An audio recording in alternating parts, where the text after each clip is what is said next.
First of all, since I'm 95 years old and my ring presenter, Ray Park, is almost 97, I want everybody to relax because we have Dr. Bydon with us from the Mayo Clinic here. We thought we'd play it safe, just in case. Ray and I have been together for 73 years, and he has had a lot to do with my success in life. I consider him my best friend and my brother. Thank you, Ray, for being here tonight. I know they went to a lot of work to bring all the relatives and friends, which I really appreciate. I'd like to congratulate Kirk, Matt, and Mike. I'm honored to share this night with you.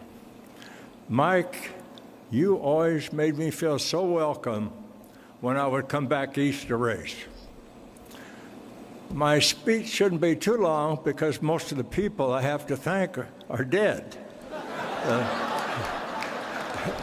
But I truly can't express words what this has meant to me. I grew up loving to drive. I started at 7 years old with a cart that was pulled by a goat that I had bought from my uncle for $4.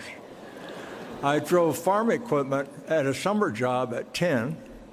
I delivered groceries on a scooter with a sidecar at 11. At 12, they trusted me to drive the church bus to get the kids to Sunday school.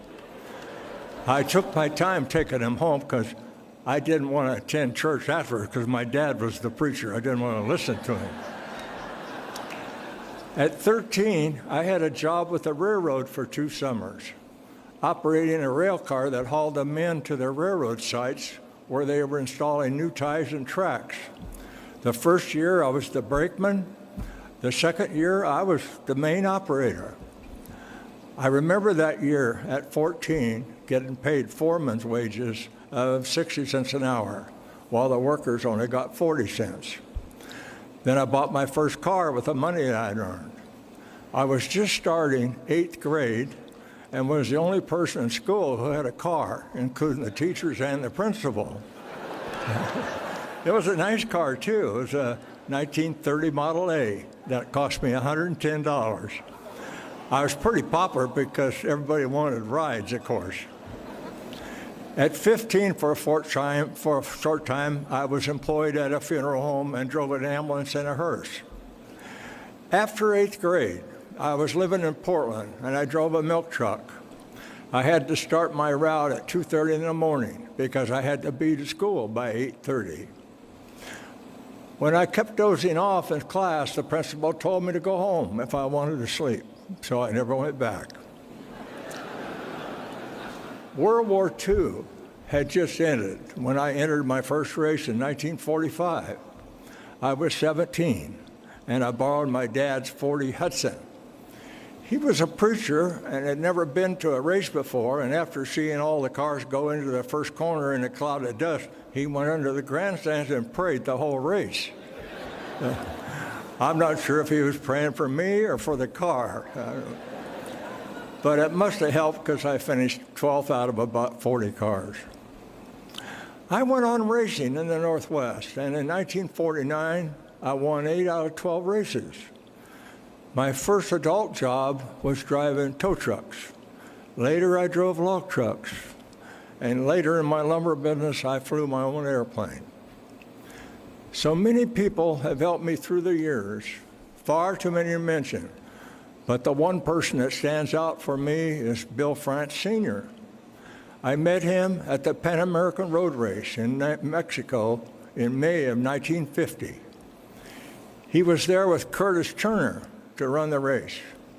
My neighbor had bought me a 50 Olds for that 5-day, 2,132-mile race through Mexico. I found a sponsor to pay the $600 entry fee.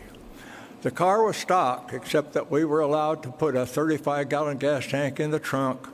We started with 4 spare tires, a few hand wrenches in the glove box. Did I mention I'm not a mechanic? No big toolboxes. Bill noticed me because I was competitive throughout the race with he and Curtis. I think out of 132 entries, at 22 years old, I ended up winning the race. There were other NASCAR drivers there too. Red Byron, Raymond Parks, Fondy and Bob Flock, and Johnny Mance. It was, if we could really think about it, that standing there then, there was 5 of us that are in the Hall of Fame. I'm very proud of that. I'm sorry that they're no longer with us to celebrate tonight. After the race, Bill invited me to come to the first Southern 500 at Darlington, which was 4 months later. We drove the car from Portland to Darlington, raced 500 miles, and then we drove it back home. That was quite a show with 75 cars in her. Back then, we did not have a car hauler, and to put things in perspective, the total purse was $25,000 with $5,000 to win. To me, that was a big deal. That's why I was there. In 1951, we raced at the Detroit Fairgrounds for another $5,000 purse, plus a Packard convertible. I really wanted that convertible, but I ended up in a 7-car crash, and most of the races back then were on dirt, and this track was exceptionally dusty. Bill France Jr., a teenager at the time, drove the water truck for that race. About 30 years later, Bill wrote me a letter and sent a magazine article with a picture showing me sitting on the ground under the guardrail. He must have felt bad because he said he should have probably put more water down on the track. In 1954, Bill Sr. asked me to come back east and run the last half of the season. So I moved my family to Daytona. From there, my friendship with Bill grew. I think I was one of the first drivers to do public relations for NASCAR. Bill liked the way I presented myself. I was a pretty sharp dresser, I thought back then. No coveralls. On most occasions, he flew me to various tracks ahead of the race to do radio and TV to promote the races. I'd run the race, and then sometimes he would fly me back home. One trip back to Daytona, we circled over a swamp next to the airport, and Bill said, "This is where I'm going to build the Daytona International Speedway." I thought to myself then, these guys thinking really big time. On some trips, he would open up the blueprints, study them as we flew over our next destination, and he'd ask me to steer the plane. I'd also like to mention Ken Clapp. I've known Ken since he was 12 years old. He is responsible for keeping NASCAR alive on the West Coast.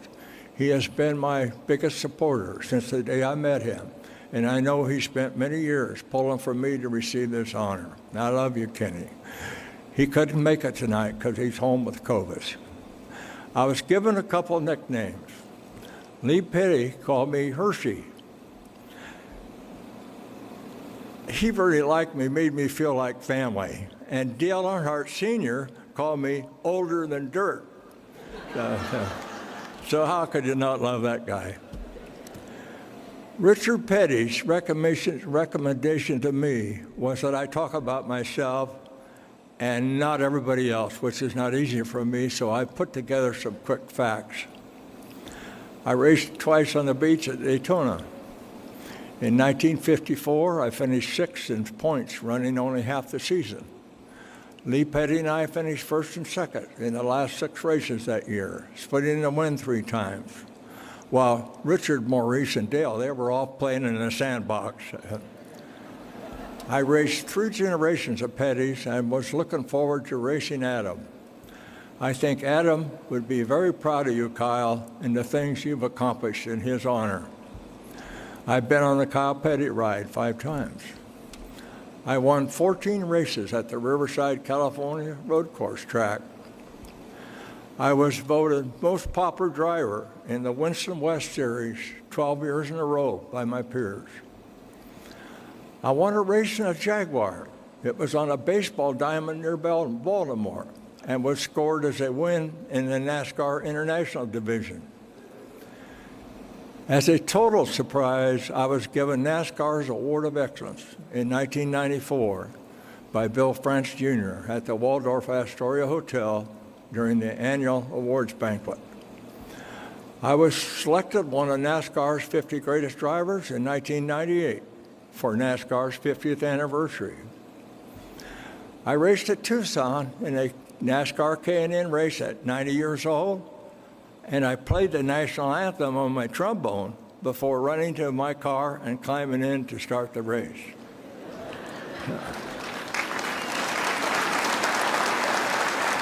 My wife's glad I didn't bring my trombone tonight.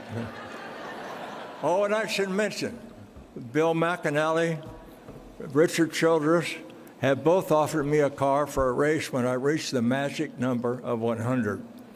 And I hope they both stay healthy. I've been to Japan 3 times, promoting NASCAR once and raced her twice. I raced in Le Mans twice, once in 1976 in a Cup car, 74 Dodge Charger. Bill France Jr. was there with us. Second time in 1982 in a modified Camaro sports car. Oh, by the way, I'm really happy about this. Jim France informed me that I'm going to join them as a member of their new team this year.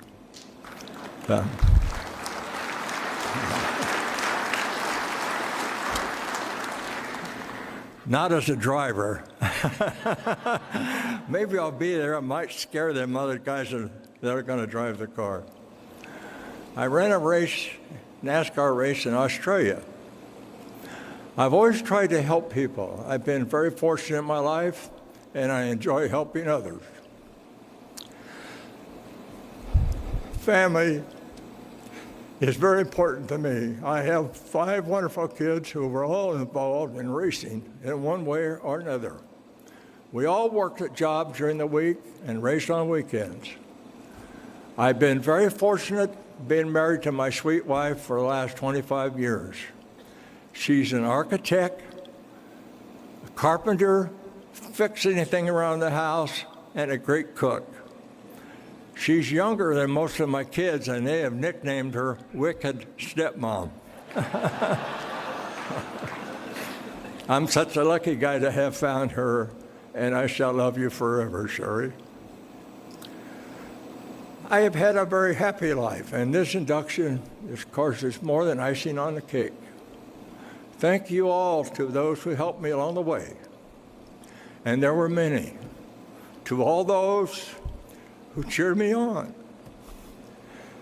and to all those I ran against, because without any of you, I would not be standing here to enjoy this honor.